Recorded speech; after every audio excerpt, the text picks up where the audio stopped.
Now we got some mail, as you can see, and I'll talk about that in a second.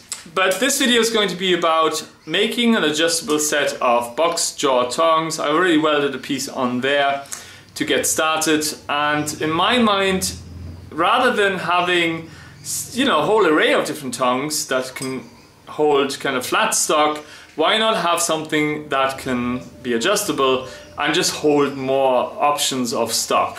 So basically this one can hold between 3/4 inch and 1 inch on this plane, but this being adjustable, it can hold all manner of different stock safely.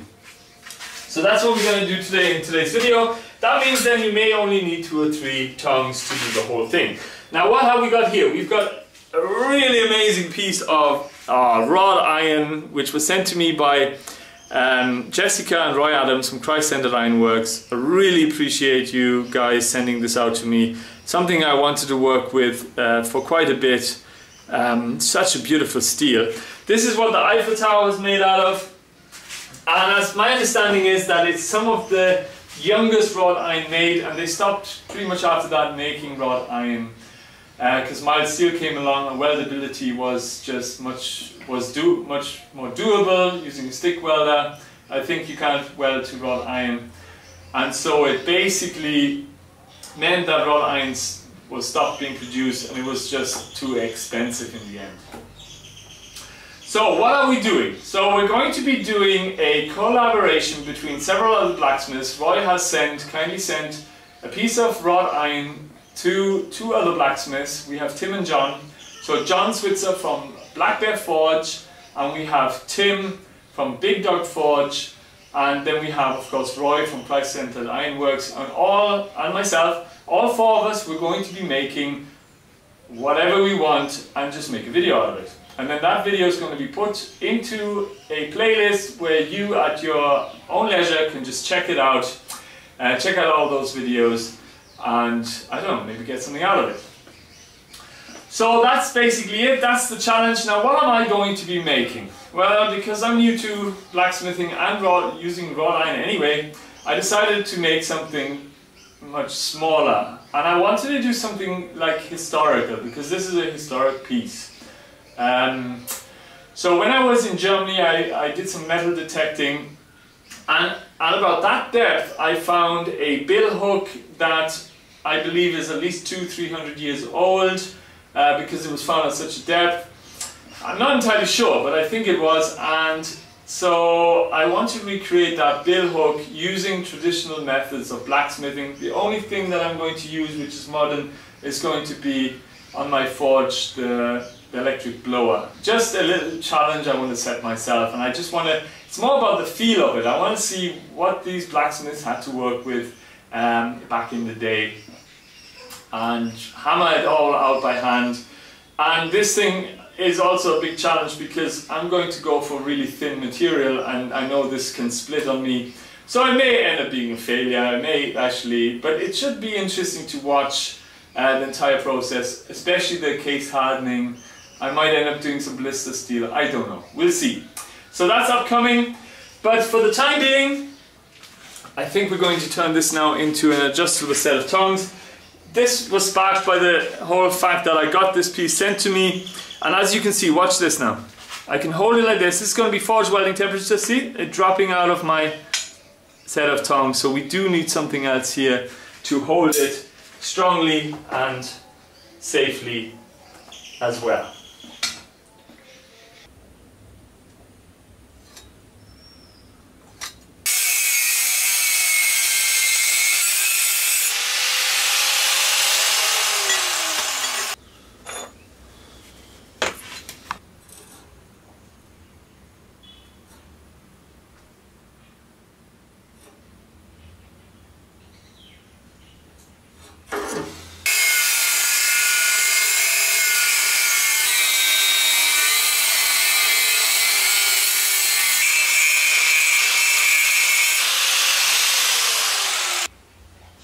Yeah, and that's plenty strong enough still. Now you can see it's still plenty thick, but there is of course a little bit of a weak point there. Now to avoid that, of course, you're going to forge your pair of tongs flat. In my case I couldn't do it, But in order to have this, to prevent this from actually going up and down like that, I'm going to be welding a bead along here anyway, so it's kind of like a guide track to prevent it from wobbling. You'll see that now in a second. Sorry about the lighting, I'm aware that it's a little bit dark, it just started raining. Local town shop doesn't carry any lights, so I need to still get into a bigger town at some stage. So it's happening. Now I'm going to run a bead here, as I said, but also one at the top, at the tip. So then I have kind of like two guide tracks.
There we go.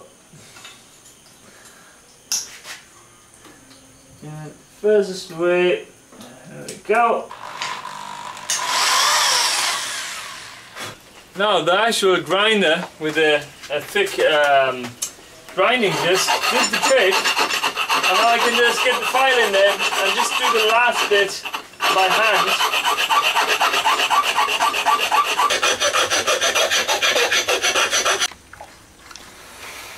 Doop, doop, doop, doop. Okay, let's have a look.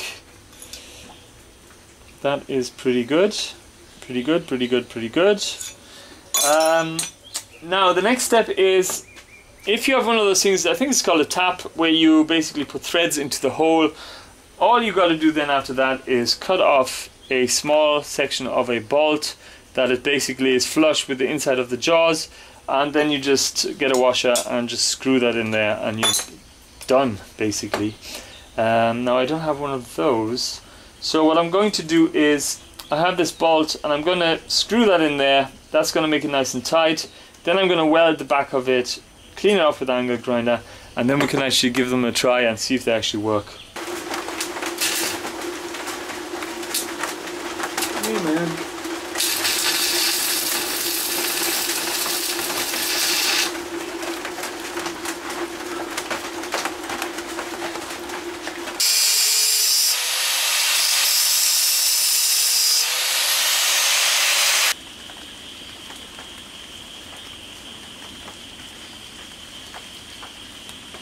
Okay, so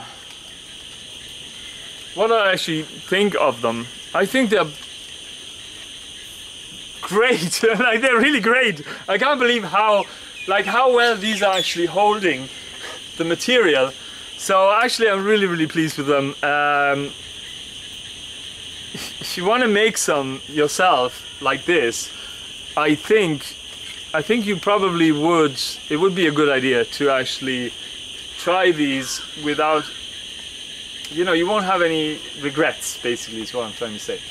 So I'm happy with them because now I can hold on to stock. I still gotta make these reins, press them together a little bit because the stock is still a bit wide for my hands here, and that's gonna be uncomfortable.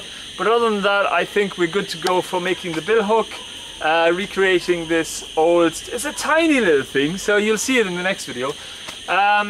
So that's it, yeah. Check out Christ-Centered Ironworks, check out Big Dog Forge and Black Bear Forge, and I'll actually stick a link in the description down below so you can actually find them more easily. So that concludes the video. Hope you enjoyed it, and as always, thanks for watching. I might see you in the next one.